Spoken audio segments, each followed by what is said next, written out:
सबसे पहले तो मैं आप जितने भी मीडिया के साथी शॉर्ट नोटिस पर आप प्रेस कॉन्फ्रेंस कवर करने के लिए आई है, आप सबका मैं धन्यवाद करता हूं। आज हमारे जनरल सेक्रेटरी साहब राजेंद्र मनहास साहब, क्योंकि एक हादसा कल पेश आया, उसके ऊपर जो पार्टी का स्टैंड है, जो बात है, वो रखने के लिए आपको बुलाया गया है। तो मैं मनहास साहब से रिक्वेस्ट करूंगा कि वो प्रेस कॉन्फ्रेंस को शुरू करें। मनहास साहब। शुक्रिया। सबसे पहले आप सब साथियों का शॉर्ट नोटिस पे आपको बुलाया गया, इसके लिए बहुत शुक्रिया। साथियों, जैसे आपको कल का पता है कि बन तालाब का जो हमारा एरिया है, वहाँ साथ में ही लोअर ठट्ठर एरिया पड़ता है पेट्रोल पंप के साथ। तो एक छोटा पुल था जो कल वहाँ पर वो आधा कोलैप्स हो गया। हमने बार बार चेतावनी दी, बार बार समझाया इस गवर्नमेंट को, मगर इनकी नींद नहीं खुली। कल जब वो 4 मजदूर मलबे के नीचे दब गए, तब जाके इस प्रशासन की नींद खुली है। पीपल्स डेमोक्रेटिक पार्टी का पहले भी स्टैंड था और हमने पहले भी प्रेस कॉन्फ्रेंस ब्रीफ करके बोला था कि अभी तो जो आने वाली बरसात है, अभी 1 महीना उसमें बचा है। और पिछली भी प्रेस कॉन्फ्रेंस में हमने बोला था कि जब तक जो पिछली फ्लड में डैमेज हुए हैं, हर एरिया, हर एक पुल, हर एक छोटा पुल, गवर्नमेंट का उसकी तरफ कोई ध्यान नहीं।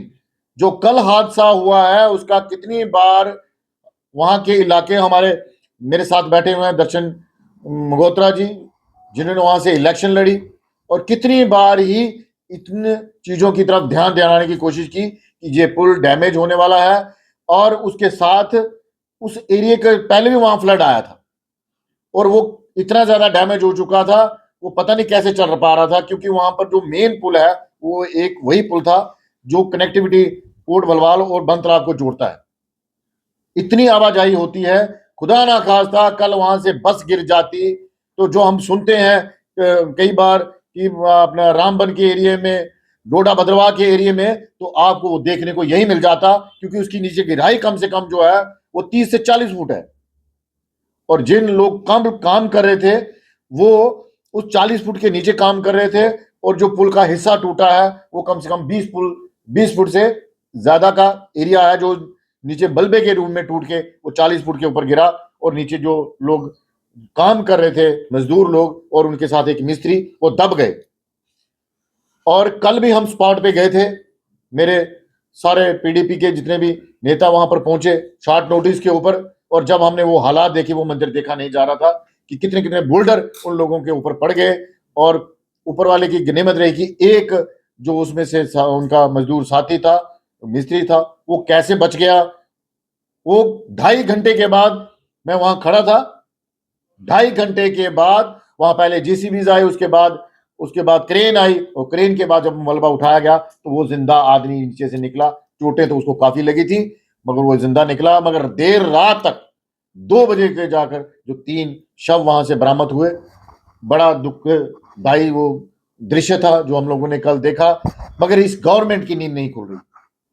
मुझे लगता है ये पता नहीं कितने लोगों को और ले लेगी, क्योंकि जो मैं हालात देखता हूं कि कम से कम तवी का जो पुल है, दोनों साइड किनारे टूटे हुए हैं, और नीचे जो मकवाल का एरिया पड़ता है, जो सतवारी का नीचे वाला एरिया पड़ता है, अभी तक पिछले 1 साल होने को आ रहा है, इस गवर्नमेंट ने उनके दोनों किनारों को नहीं बांधा। कल अगर बरसात आ जाती है, अभी 2 दिन पहले ही जो 2-3 दिन बारिश होती रही, लोगों की नींद बॉर्डर के एरिया की और शहर के गुज्जर नगर और हमारे जो यूनिवर्सिटी का जो पिछले वाला इलाका है, वो लोग परेशान हो जाते हैं। मगर शहर के अंदर कल जो हादसा हुआ, इससे ज्यादा शर्मिंदगी की क्या बात होगी कि बार बार इस सरकार को चेताने के बाद भी कोई काम इनके सिरे नहीं चढ़ता।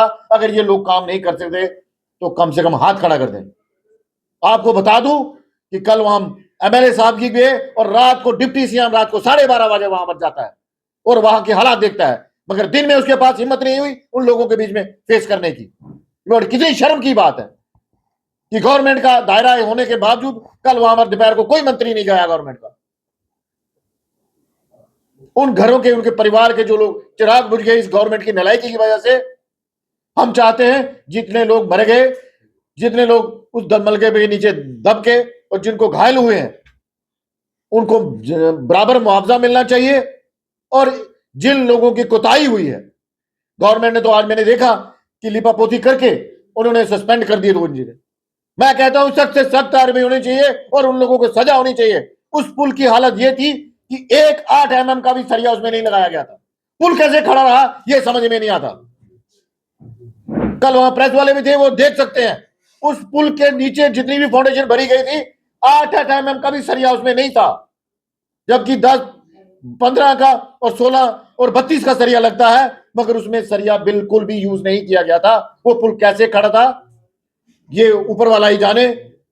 इन लोगों की कोताही की वजह से कल वो जो जाने गई हैं, कीमती जाने चली गई। और ऊपर से कल जो लेबर डे था, लेबर डे का दिन लेबर के लिए ऐसे भी बड़ी बात होती है, और उसी दिन जब लेबर ही दब के मर जाए तो कितनी बड़ी त्रासदी हो सकती है, आप इस बात को समझ सकते हैं। मगर हम इस पार्टी की तरफ से, पीपल डेमोक्रेटिक पार्टी की तरफ से ये डिमांड करते हैं कि इसकी इंक्वायरी होनी चाहिए।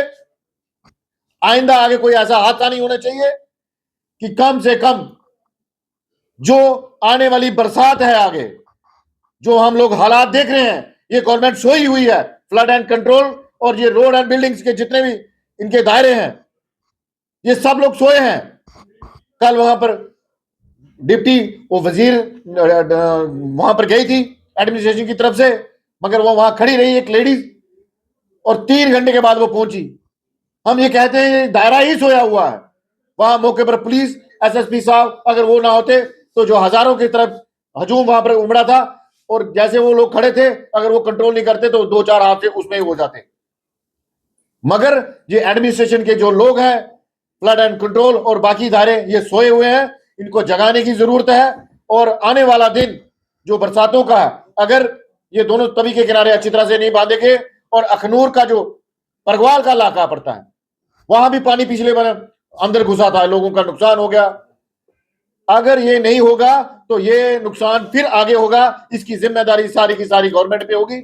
और मैं अब जो जरूर कहूंगा, हमारे कॉन्स्टिट्यूंसी के जो इंचार्ज है नॉर्थ के, वो 2 शब्द बोले, क्योंकि इनके इलाके की परेशानी, ये इतने परेशान थे कल कि बार बार उन लोगों की तरफ ध्यान देने की कोशिश करवा रहे थे, मगर ये जो एडमिनिस्ट्रेशन है ये यूं की तूं सोई है। मैं दर्शन जी से कहूंगा कि 2 शब्द वो भी कहें। शुक्रिया जनरल सेक्रेटरी साहब, मीडिया पर्सन को सबको नमस्कार मेरा, और आपका शुक्रिया। आप बड़े एक छोटे से नोटिस टाइम पे आप सारे लोग यहाँ आए हैं, आपका बहुत बहुत धन्यवाद। मैं जम्मू नॉर्थ में मैंने इलेक्शन लड़ी थी, और जम्मू नॉर्थ का कॉन्स्टिट्यूएंसी इंचार्ज हूँ मैं। मेरा नाम इंजीनियर